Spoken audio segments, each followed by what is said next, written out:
9 de la mañana, 20 minutos. Nos metemos en otros temas de actualidad para hablar sobre la nueva variante de marihuana que estará en farmacias, el turismo canábico y el aumento también del consumo de drogas sintéticas.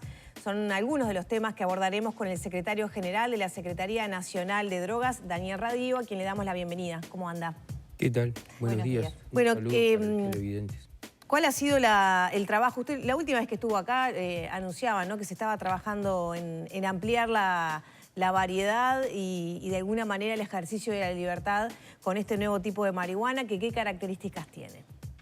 A partir de la semana que viene va a haber una nueva variedad que va a tener un porcentaje de THC un poco mayor que la que hoy está a la venta en las farmacias. Hasta ahora la marihuana que se vende en farmacias tiene un porcentaje de THC de más o menos 5%. Nosotros habíamos estudiado, por ejemplo, el porcentaje de THC que tiene la marihuana que ofrecen los clubes y el promedio es 17%. Bueno, hoy nosotros vamos a poner a la venta en farmacias un cannabis que va a tener alrededor del 11% de cannabis. ¿Qué se busca de con THC? esto? De THC, sí, del factor psicoactivo. ¿Qué se busca con esto? En principio estamos dando cumplimiento a la ley, ¿no? Que la ley lo que dice es que el cannabis para uso adulto no médico está regulado y se puede comprar en farmacias. Entonces no estamos innovando en cuanto a que no estamos introduciendo una nueva variedad de cannabis en el país. Ya hay cannabis con mucho más THC. Lo que pasa es que hay una de las vías que no tiene variedad. Y justo es una vía que a nosotros nos parece que se tiene que desarrollar más, que es la de la gente que compra. Yo he puesto el ejemplo del vino.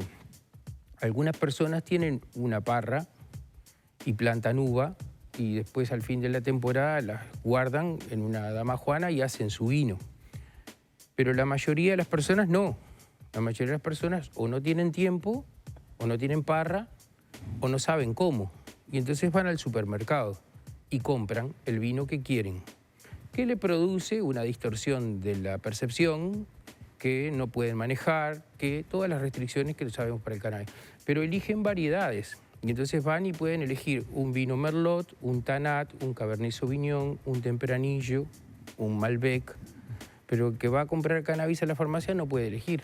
Parece raro, ¿no?, que no pueda elegir. Entonces me parece que lo que hay que tener es más variedad. Eso. Claro, pero en ese argumento falta, me parece, una pata, que es todo lo que hay detrás que tiene que ver con el narcotráfico, que era una de las patas que principalmente atendía el objetivo de la ley. Hay voces encontradas que hablan acerca de que podría jugar en contra de lo que puede ser después la competencia con el narcotráfico y todo lo que puede desencadenar que haya más variantes. De hecho, se está analizando otra cuarta para 2023.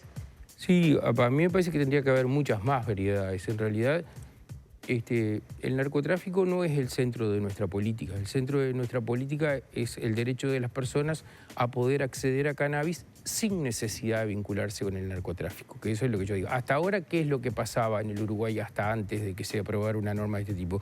Que la gente que quería consumir cannabis, que es mucha en el Uruguay, mucha, estamos hablando de más de 250.000 de personas, tenía que vincularse con organizaciones criminales. ¿Y qué hacía la sociedad mientras tanto? Miraba para el costado. Bueno, hoy quien quiere consumir cannabis puede ir a una boca de venta clandestina, pero tiene la chance de hacerlo sin ir, sin que su teléfono circule entre organizaciones criminales, sin que tenga que tener su número de teléfono un dealer, sin que tenga que tener ciertos problemas que tiene la relación con el mundo narco. A ver, ¿qué quiero decir yo?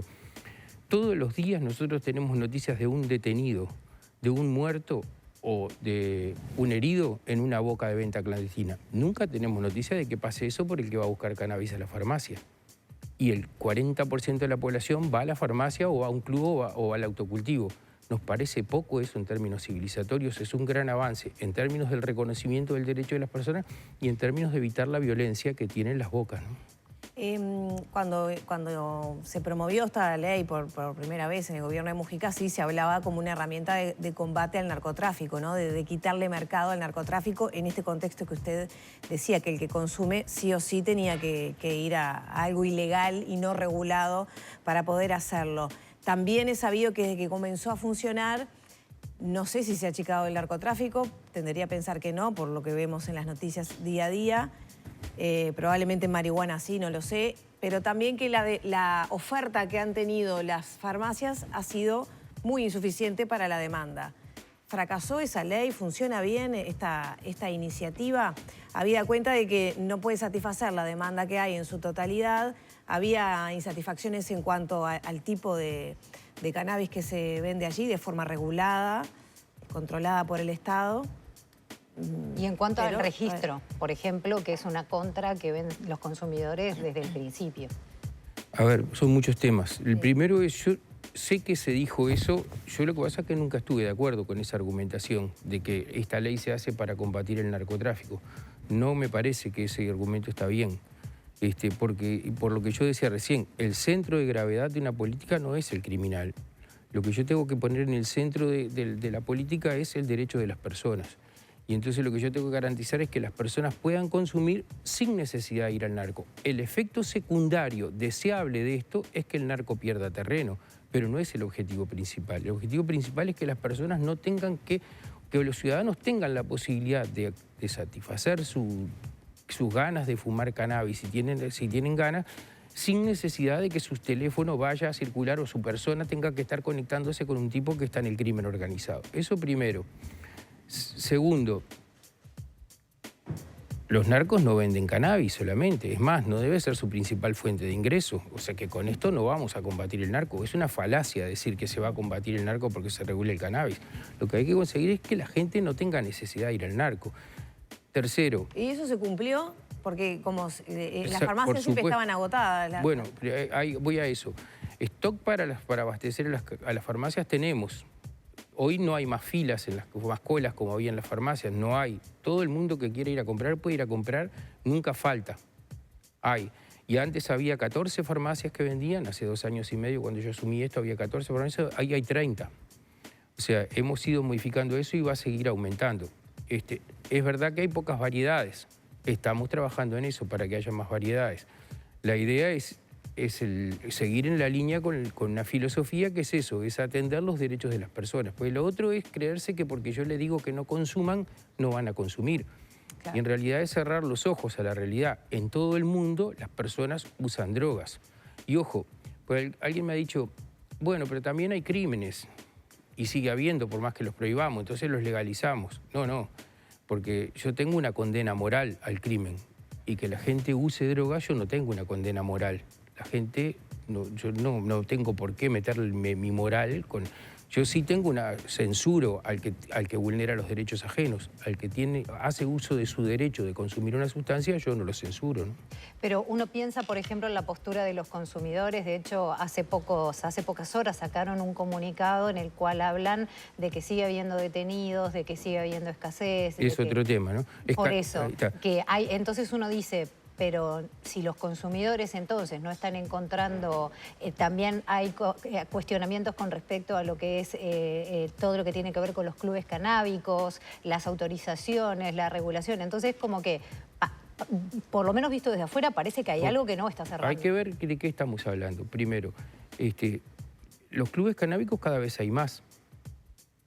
Ha sido lo que más ha aumentado. En estos 2 años y medio, hoy tenemos cerca de 260 clubes canábicos. ¿Y cuánta gente hay allí registrada? No llegan a 8.000 todavía, pero más o menos 8.000 solo en clubes canábicos. ¿Y en las farmacias cuánta gente? 50.000 más o menos.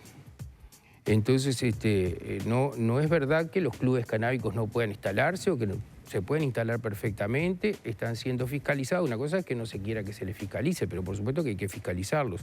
Capaz que habría que fiscalizarlos más todavía. Segundo, con el tema del registro, yo estoy de acuerdo, yo no quiero que haya registro. Ahora, cuando yo asumí acá, empecé a decir que quería que se anulara el registro y muchos cultivadores me dijeron que no querían, que querían que se mantuviera el registro. Y por eso yo además saqué el pie del acelerador con ese tema, aunque yo sigo con la idea de que en algún momento hay que eliminar el registro. Porque ellos decían que es un escudo protector, una defensa, estar registrados por si viene la policía. Bueno, lo que no se dan cuenta es que si no se requiere el registro no tenés por qué tener escudo protector. Tenés derecho a cultivar y no precisas registrarse, pero bueno, querían registro. Yo me parece que es un error querer registro. Hay políticos en este país que reivindican el registro. no, entre esos no me cuento yo. Yo creo que habría que... Sí, el eliminar. exministro del Interior incluso quería profundizar los controles, ¿no? De alguna manera porque sentía que había una vinculación entre el mercado paralelo. En todos lados, esto atraviesa todo el espectro político. Hace poco yo fui a un evento en Buenos Aires en donde el expresidente Mujica reivindicaba otra vez el registro. Yo me parece un error, no estoy de acuerdo, pero bueno, en algún momento veremos si lo podemos modificar. Con el tema del registro viene también todo el tema de lo que se llama turismo canábico, por ejemplo, que es un freno y hay quienes están muy a favor de que se desarrolle y hay quienes consideran que puede ser sumamente perjudicial para el país. Sí, yo y más de una vez he dicho que no me gusta hablar de turismo canábico porque me parece que es estigmatizar la actividad. Cuando las personas van a otro país y toman vino, nadie dice que hacen turismo alcohólico. Pero es como se le llama. Sí, pero está mal, porque forma parte del estigma. Forma parte de esa cosa de hacer una caricatura. Alguna vez en la historia, dentro de algunos años, cuando esto sea una actividad normal y la gente pueda ir, como uno va ahora a Buenos Aires y toma un Malbec, va otra persona, yo no porque no fumo cannabis, pero va a fumar cannabis. Y nos va a dar vergüenza que hubiera estado prohibido. Y vamos a decir, qué atraso, ¿cómo pudo haber sido que estuvo prohibido esto? Va a ser una actividad normal, pero nadie va a tener que decir turismo canábico porque va a otro país a fumar. Es una cosa que no tiene lugar. Lo que yo creo que hay que corregir una inequidad que estableció la norma, que es que en Uruguay una norma que rige en el territorio nacional habilita al ciudadano uruguayo y al extranjero que es residente a fumar cannabis y no habilita al ciudadano extranjero que no es residente, que además todos tenemos la sospecha de que igual consume. Exactamente. Que viene y compra. ¿Y cómo consigue ese cannabis? Porque hay quien dice que consiguen. ¿Qué preferimos nosotros? ¿Que el señor se dirija a una farmacia o que le pregunte al cuidacoche dónde compra? O a otro espacio que esté habilitado para vender, ¿no? Pero me parece que son de las cosas que hay que corregir. La contracara de todo esto tiene que ver con un aparente fomento al consumo, ¿no? Que es lo que se señalan de sectores más conservadores. La libertad como sinónimo de fomento. Sin embargo, es verdad que faltan campañas de concientización, de conocer los daños que provoca el consumo de marihuana, porque estamos hablando de esto, también ocurre con el alcohol, etcétera, ¿no? Y con la manteca, y con la sal fina. ¿No cree que ahí hay una debilidad por parte de, digamos, de las autoridades de contrarrestar, de no permitir la baja percepción del riesgo que tiene, para centrar la conversación en algo, el consumo de marihuana? Sí. Siempre cuando uno habla de libertad hay gente que tiene vocación liberticida y que descalifica la libertad hablando de libertinaje. Eso es histórico, siempre así, ¿no?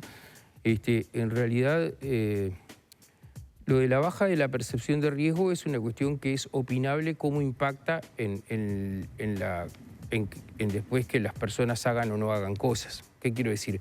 ¿Qué hacen los jóvenes más? ¿Van a la calecita o a la montaña rusa? ¿Dónde perciben el riesgo? ¿Y qué eligen? No van a la calecita, van a la montaña rusa, porque la percepción de riesgo no los desestimula, al contrario. Entonces, a veces hay un mito con esas cosas, ¿no? La semana pasada hicimos un evento en el que consultamos a gente que sabe, y estaba el señor Gregor... Bueno, no me sale el apellido ahora. Es un apellido alemán y no me sale. Ya vendrá. Que es un médico pediatra que es fundador de la Sociedad Europea de Investigación en Prevención y además es el experto en prevención del Observatorio Europeo de Drogas. Y nos decía que no es verdad que saber los riesgos desestimula el consumo. Y citó una investigación que hicieron en Suiza entre usuarios de cannabis justo. Y le preguntaron a la población si conocían los riesgos y los peligros de usar cannabis.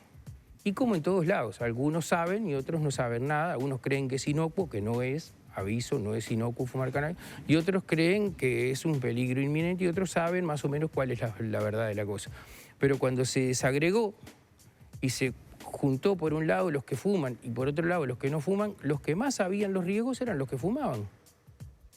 Los que estaban más informados son los que habían decidido fumar, mientras que los otros, los que no fumaban, tenían muchas más fantasías con respecto a lo que implicaba fumar que... Ya nos tenemos que despedir, pero no quiero dejar de hacer mención a otra problemática que viene subyacente, que es lo que tiene que ver con las drogas sintéticas. Ya hubo últimamente un caso de muerte en una fiesta, se hizo referencia a su uso justamente en este tipo de eventos. Usted hablaba de la juventud, ¿se está haciendo algún trabajo especial al respecto? ¿Qué se puede esperar para los próximos meses?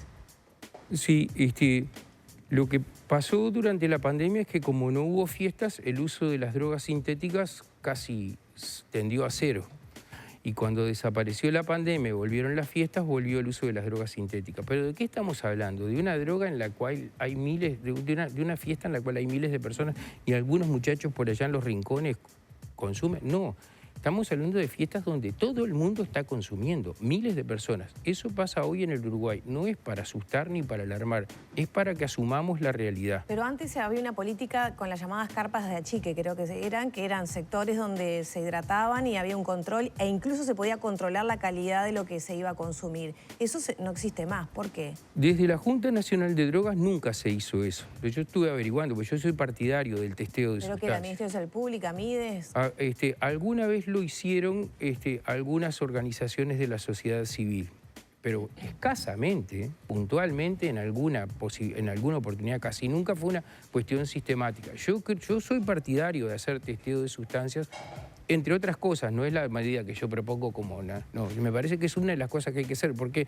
Porque como sabemos que los muchachos usan, por lo menos que sepan lo que están usando. Porque uno de los grandes problemas es que dicen ser una cosa y no absolutamente lo son. Es que lo que nos pasó hace pocas semanas que tuvimos un evento en el que tuvimos mucha afectación de la salud de las personas porque había pastillas que decían ser una cosa y eran otra. Y es más, hay pastillas que tienen el mismo sello, que son iguales desde el punto de vista de su aspecto, y que tienen distintas cosas. ¿Va a haber un pedido, no sé si es el Mides, Ministerio de Salud Pública, para retomar esa política? En realidad lo que tenemos es muchas cosas ahí. La primera cosa es que nosotros tenemos una serie de recomendaciones que nosotros hacemos a los organismos que habilitan a la realización de estas fiestas, y lo que queremos es que estas recomendaciones adquieran carácter de norma, o sea, que es obligatorio, que sea obligatorio y que tengan lo que tú decías recién, espacios dedicados por ejemplo, al descanso, espacios dedicados a la hidratación, que esté obligado que haya agua y no que las personas tengan que comprar una botella de agua a 300 pesos, que además tenga salidas de emergencia, que haya ambulancias, que haya determinada distancia dentro de los lugares donde hay música y donde se consume. Son de todas las cosas. Y lo otro yo creo que hay que seguir intentando. Insisto, desde el Estado en Uruguay nunca se hizo el testeo de sustancias. Hay otros países que lo hacen. En estos días, sin ir más lejos, en México se está haciendo una experiencia de testear las sustancias que la gente quiere consumir. ¿Se va a promover una ley en ese sentido, entonces? Para eso hay que asumir que la gente consume. Yo lo que creo es que lo que hay que hacer es como yo he hecho con otros temas. Mira, con esta cuestión del turismo, hace 2 años y medio que yo empecé a hablar de ese tema. Me ligué todos los palos del Uruguay, por todo cuanta persona odia que la gente sea libre, me pegó.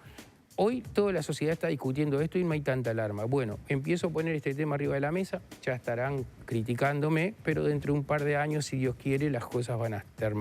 La gente se va a hacer a la idea que hay que hacer eso, ¿no? Radio, muchas gracias por estos minutos. No, al contrario, a las órdenes. Nos quedaron muchos temas más para seguir conversando, ameritarán otros encuentros. 9 de la mañana, 38 minutos, cerramos por aquí la entrevista y hacemos una pausa. Enseguida volvemos, hay mucho más arriba, gente.